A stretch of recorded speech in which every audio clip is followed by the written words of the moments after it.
everyone, welcome to your second session of UXCamp. Today we have the lovely Fab Liberatore talking about using research to influence your stakeholders. Please give him a warm round of applause. Thank you.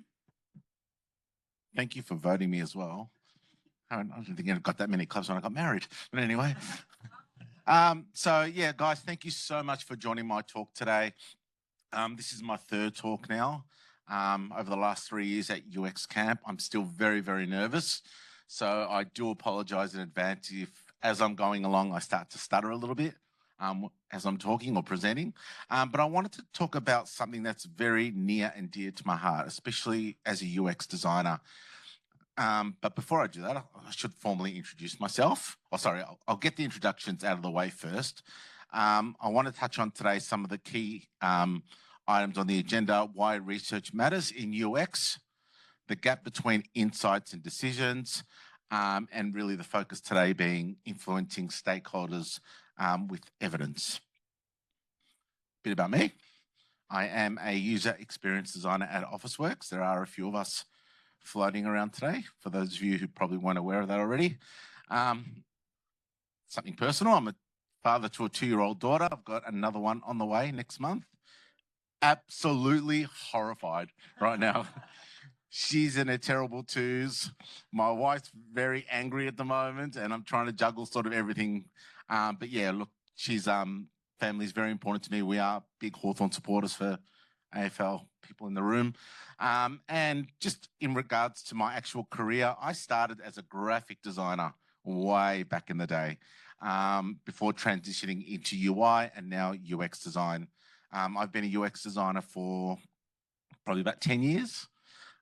So it's something that I'm very, very passionate about. I am a mentor as well for anybody who's interested in, ever wanting some, advice or to talk about anything UX. I'm very passionate, so anything I can do to help the community, I'll always throw sort of my hat in the ring. So what are some of the common challenges that we face today as UX designers?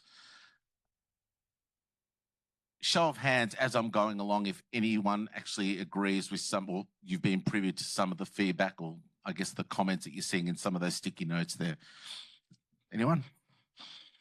Almost everyone. There you go. Stakeholders prioritizing business needs over user needs. I get it. We get it, right? They've got their agenda, they've got their budgets, they've got their time, they've got to get this project out the door. But what does it mean for us? Where's our seat at the table? And that's a commonly used term in the UX world. Typically, limited time or budget is allowed for research, which is a big no-no. And I'll go into, I guess, more detail as we go along. This mindset, and this is a mindset, if you probably didn't already tell from my tone a moment ago, infuriates me. We already know what our customers want, so we don't need to sort of understand anymore. And I guess also to another aspect, just difficulty communicating research in a compelling way, in a way that's basically selling it to your stakeholders. So why influence matters? So I guess research is really only valuable if it drives action.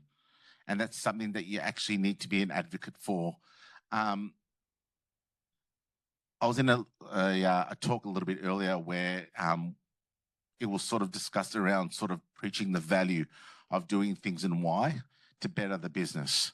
And when you think about something like risk, you can use, I guess, something like risk. Research heavily impacts risk to the project. And what I mean by that is if you don't have the right research and the right information to give back to your stakeholders about what your user actually wants, then you end up finding yourself going in circles. Why? Because it's not a user-centric product or a user-centric design. And therefore, it won't work, it won't resonate with your end users, and you end up finding yourself having to go back and redo it again. So this is why research is so important. And this is why you need to sort of preach it to your stakeholders. And you need to do it in an influential way as well. You need to sort of preach the value of it. Basically what I just said a moment ago, the fact that it's going to save you time, it's going to save you effort, It's going to help you with projects moving forward as well. It's going to provide insights to people that aren't privy to research like you do as a UX designer as well. More often than not, we do our research, we do our competitor analysis, we do everything basically, but how much of that is actually communicated back to your stakeholders as a whole? Typically, you go back to your stakeholders, your product owners, your BAs, and say, okay, this is the design, this is what we're doing. But how many times do you actually say why? How many times do we say, well, we know that our customers prefer this because of A, B, C. That's why we're doing what we're doing. If you don't do that, there's an assumption. There's an assumption that you've just come up with a design on the whim. And that's why often you get feedback like you did in an earlier slide. We know what the customer wants already because they haven't been told, or they're making their own assumptions about what customer wants. This is actual factual research. So I've kind of put together a little bit of a sort of like a step-by-step process that I typically like to follow whenever it comes to sort of, I guess, talking about research and advocating for it. I always like to think or start off by identifying who are the decision makers very, very early in the process and getting them involved on the journey as well. Typically, I like to invite stakeholders, if they want to attend things like user testing, to workshops where I conduct user research, all those kind of things. Get them sort of involved very, very early. That way, when it comes time, the process of selling your ideas is a lot easier because they've been on that journey with you. They've been on board with you that entire time. It's about learning their goals, pressures, and language. Again, everyone's got their budgets and times and restrictions and limitations and things like that. That's a really helpful step because it helps you establish the tools that you've got to work with as well. So what I mean by that is, if they've got pressure coming from them, for example, that they need things done very, very quickly, work to that. You know, research is so important that you just can't sort of, it's not a compromise. You can't sort of say, all right, let's just not do the research right now. You need to do research. And you need to allow time to be able to do that research, irrespective of what their deadlines are, what their agendas are, and things like that.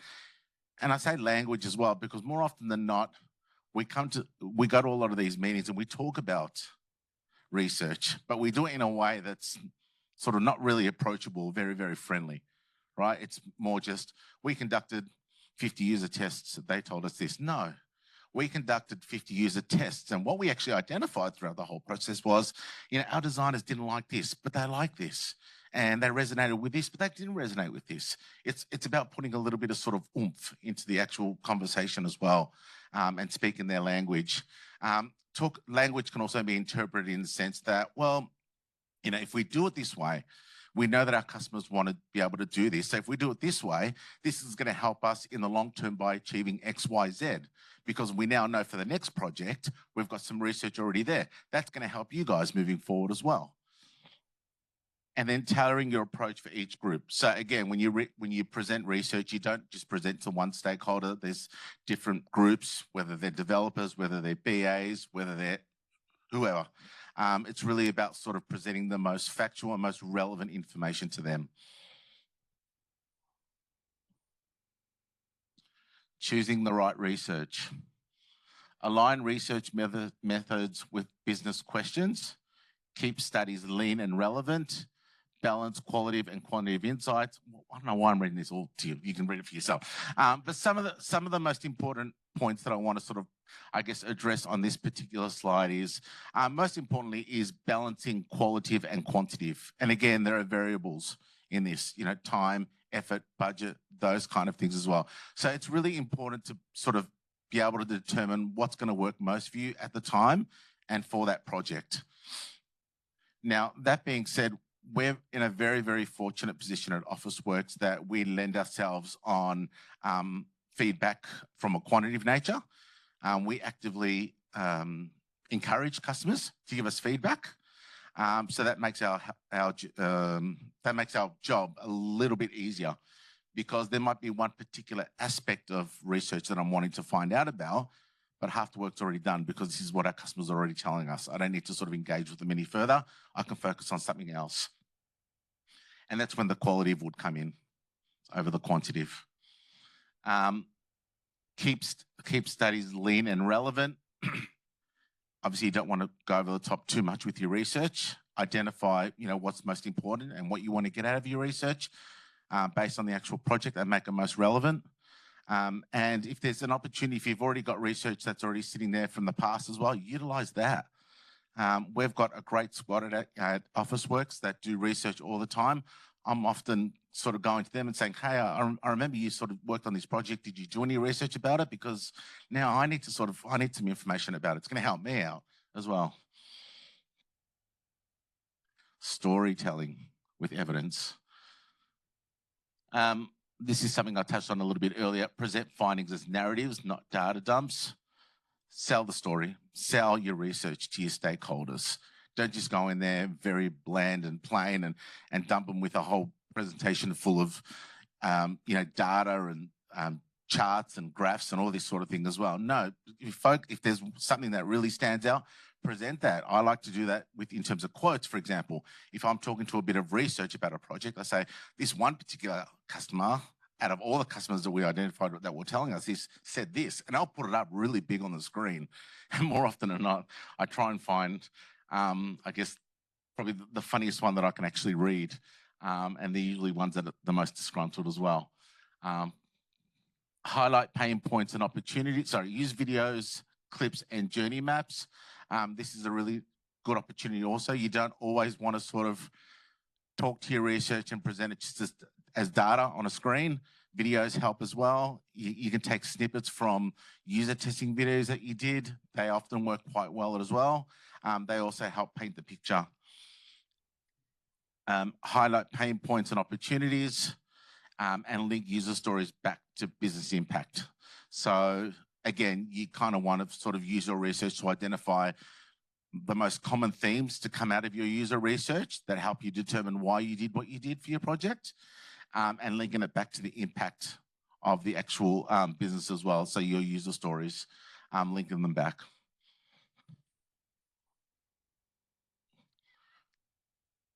Make research relatable.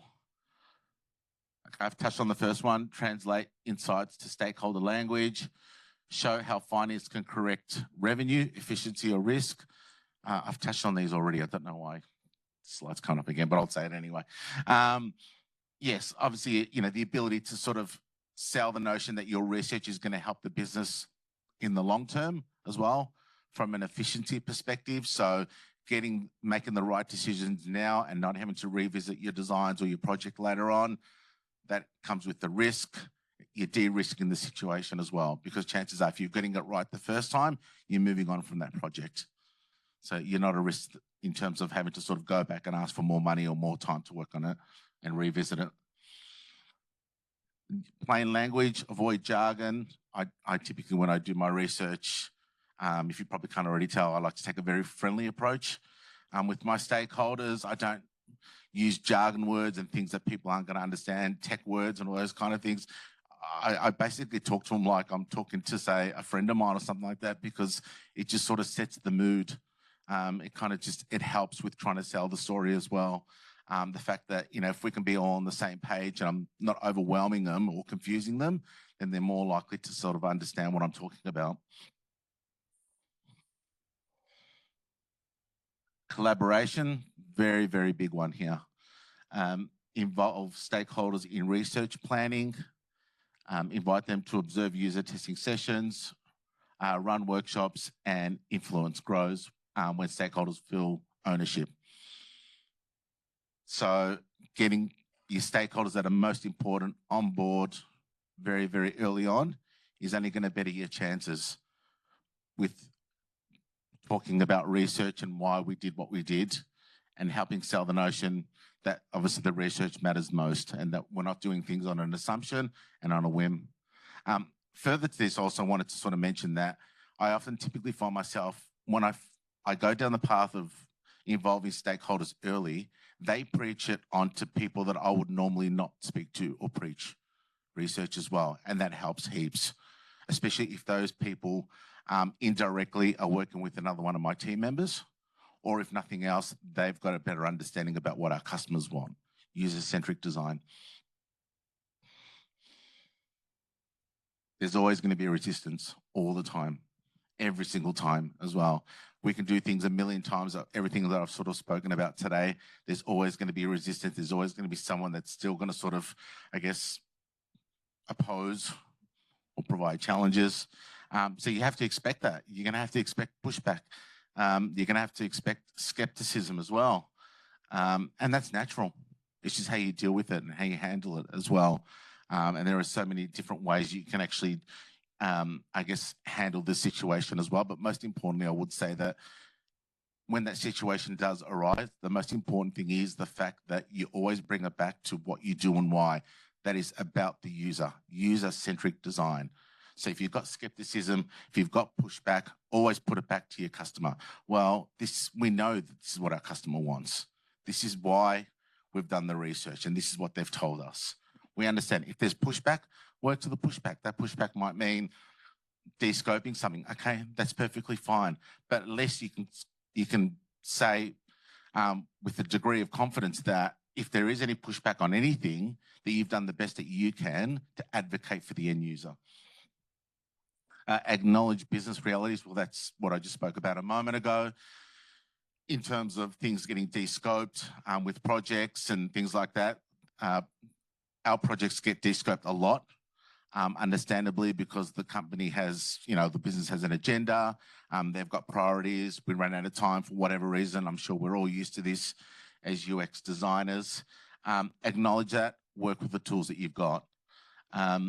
Use the evidence to challenge assumptions. This is, again, your stakeholders. Well, we know what the customer wants. We know that they want to do A, B, C. Well, you don't know that, because if you know that, and I ask the next person next to me, chances are they're probably going to give me a different opinion. What we need to be doing is focusing on actual data, actual research. Stay calm, professional, and persistent. This is one I'm not very good at. And that's because I'm a very fiery, hot-blooded Italian that typically, if something doesn't go right, I throw my hands up in the air and exactly do the other that. But no, this is a very, very important one as well. You do want to stay calm and professional when you get scenarios where you're going to get the pushback and the skepticism as well.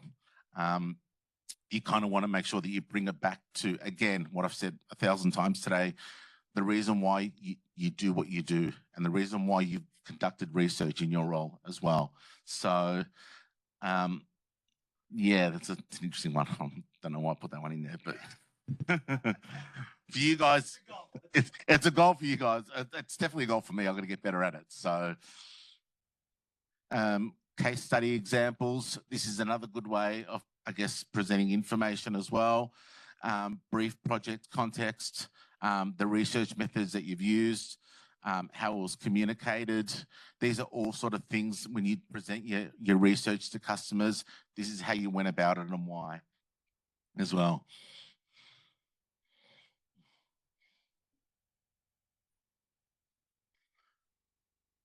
Practical tips, summarize research in one-page snapshots. This goes back to the data dump. Don't provide pages and pages of research if you're not talking to your research, to your stakeholders. If they want something that they want to sort of take away, make it very clear and concise, very quick for them to absorb. I don't know how many people out here or in this room like to sit there and read pages and pages of information. I don't, personally. I prefer things short, sharp, and straight to the point. Visual data, again, things like videos, and they typically do help with quick understandings as well. I guess you can use the example of your personas. Repeat key messages consistently, and celebrate wins to build momentum. We're doing for time. We're actually doing all right. So the key takeaways: research needs advocacy to have impact. Know your stakeholders and speak their language. Storytelling makes insights memorable, and collaboration turns resistance into support. Final thought: research doesn't influence by itself. People do. You are the most important people in the room because of what you do when it comes to advocating for the end user and the research. And always remember to use evidence, empathy, and persistence to guide your decisions. I think you already know that. that's common practice for UX designers, but I thought I'd throw it in there as well. That's it. Thank you. Thank you. I mean, we've got time, and I don't think they've served food yet, but. Thanks for that, Fabio. That's all right. Pretty good. Very good. I was just interested in the balance between quant and qual data, and if you've ever had situations where they seemingly contradict each other, and what you do in that situation, how you resolve it.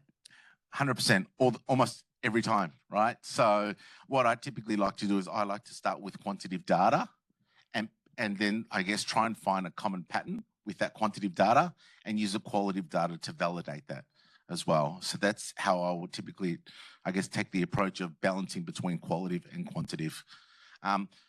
We are in a very fortunate position, or me personally anyway, at Officeworks, that I find that hasn't been an issue too much. It does happen a lot, but not too much in a way that's not easily solvable. So.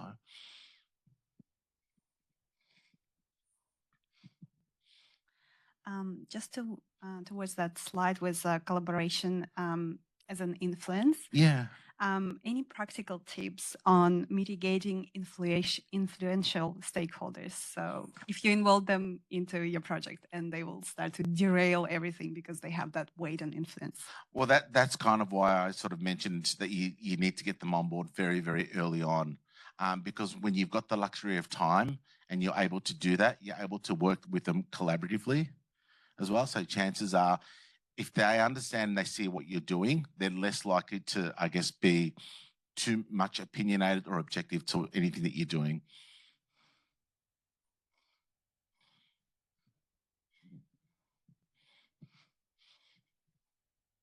Hello. Oh, hello. How are you? Good, thanks. How are you? I'm all right. Oh, that's lovely. Bit nervous. You probably can't already tell. Where I work, we've got sort of a lack of access to our users. So we build like products for our clients, which are membership organizations. Where do you work? Sorry, you don't have to answer. That's fine. I'm curious now. And it just means that we really don't have any of the feedback that we need for stuff. And we're sort of a build first, fix later thing. Yeah. So how do you have any advice on where to get that sort of information from if we don't have a real user? Yeah, great question. I mean, when we think about research, it can be interpreted in so many different ways. It may be qualitative, it might be quantitative, but we can say user testing, we can say competitor analysis. There are a whole bunch of different ways we can do our research. If you're in an unfortunate position where you can't understand what your users want, my recommendation to you would be try and find that out through other avenues. Industry best practices, what are your competitors doing? Trying to get a better understanding about your persona, their mindset as well, potentially tailoring to that. And then just try and maybe push the fact that, research is so important. And the reason why you need to do your research is to ensure that you're not getting on the head right the first time, every time. But again, if you don't have that luxury, it's very unfortunate, but there are ways that you can actually get around it to a certain extent. Yeah, more persona stuff. Yeah. Yeah, cool. Anyone else? Oh, you people are really engaged in this conversation. You ask me questions. I love it. Motivation. How do you stay motivated when you do research, you give feedback, and then they build it the way they want to anyway? This is where that fiery Italian comes in. Yeah, look, it's a juggling act. It is, and it's a very frustrating one, to say the least. So this is why I tried to do the research and tried to get things down pat before anything actually gets done, to potentially avoid that scenario actually happening.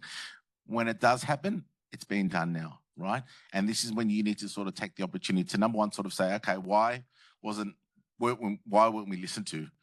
When we know for a fact that this is not what the customer wants. And number two, what are the opportunities now to go and rectify that? Because there's every likelihood we're going to have to revisit this later on down the track because it's not resonating with our customers. So all of a sudden now you're putting it back on them because you're saying, well, you made the mistake. There's ramifications, so let's get this fixed now. And let's not make that mistake again moving forward. Because again, I've done this, I don't do this because I'm bored. I do this for the greater benefit of the user and for the business, whether it's from a customer-centric perspective, whether it's from a development perspective, because also research can, I guess, determine the amount of work that gets done as well. And, you know, if our research tells us that we build something that's very light on, then you don't have to spend too much time on it versus someone now having gone on their own whim and building something where they spent forever on, and that comes at a cost to the business. No, it's not on. And that's kind of what you sort of need to go back and emphasize on as well. So I appreciate your passion. I love your point Yeah. about the risk now. You put the risk back on them. Absolutely. Now, I'm going to have to add some stuff to the risk. In a very professional and calm, approachable way. So, Hi there. Hi. hey.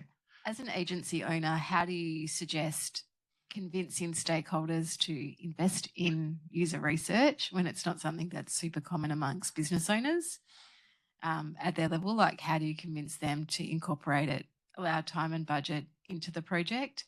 And do you have any recommendations for tools or efficient ways to get user testing done at that level, not at like an enterprise level? Yeah, so I think it's really, really important that research is always mentioned as part of any budgeting for any UX project, whether it's you need to do a small amount or a lot, basically. And that's kind of how you sort of need to, you shouldn't be influencing your stakeholders that you need to do research. You should just be factoring it in as a UXer, because that's what UXers do, right?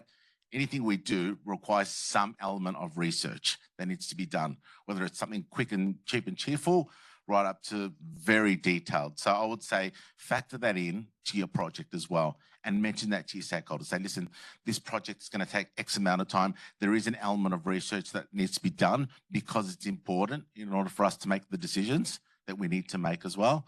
In terms of tools, we use Askable. Askable's an amazing platform that we use. They do the bulk of the heavy lifting for us. We tell them what we want and they go and find the participants. So we say, I would prompt it to say, I want users in Australia aged between 25 and 36 that use Apple Pay, because I'm working on Apple Pay at the moment, that have bought something on, and you can get really granular with it as well, that have used Apple Pay to buy something that they didn't want to buy on interest-free. It's like, it's that full on. So, and typically the people that I get back are exactly the people that I'm wanting to recruit and research and do user testing on. And they also do a lot of quantitative research as well. Now, I guess speaker, I should be selling Askable, but they also do a lot of qualitative research as well. They actually can do it themselves on your behalf, which is really good because we're always very time poor. Does that answer your question? Yeah. Hello. Shame on you.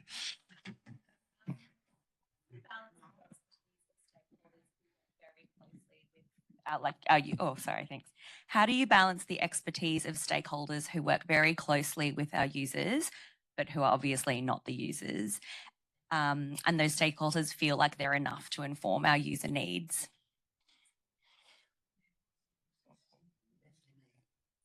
Yeah, okay. So sorry if I understand the question.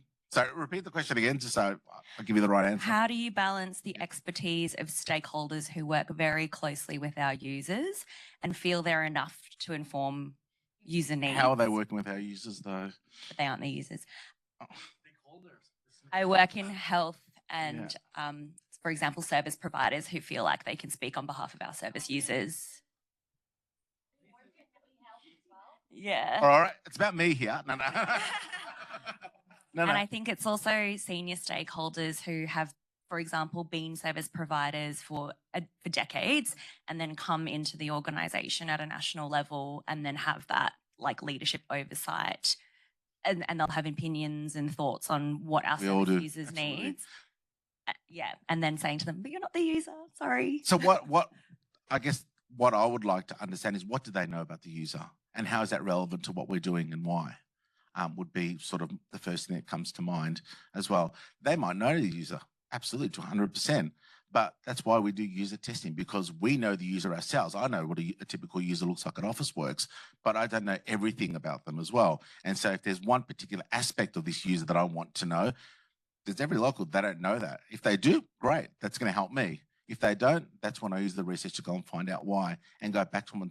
And if they say to you, oh, well, we know the user, you do, but in order for me to complete this project, I needed to understand this particular motivation. So this is why I needed to go and sort of research and understand it a little bit better as well. I appreciate it and always be very sympathetic and thankful to a certain extent and say, look, I can appreciate, your customers, our customers, but there's also an element of me that needs to go and understand a little bit more. Anyone else? It's time. Thank you. Thank you so much.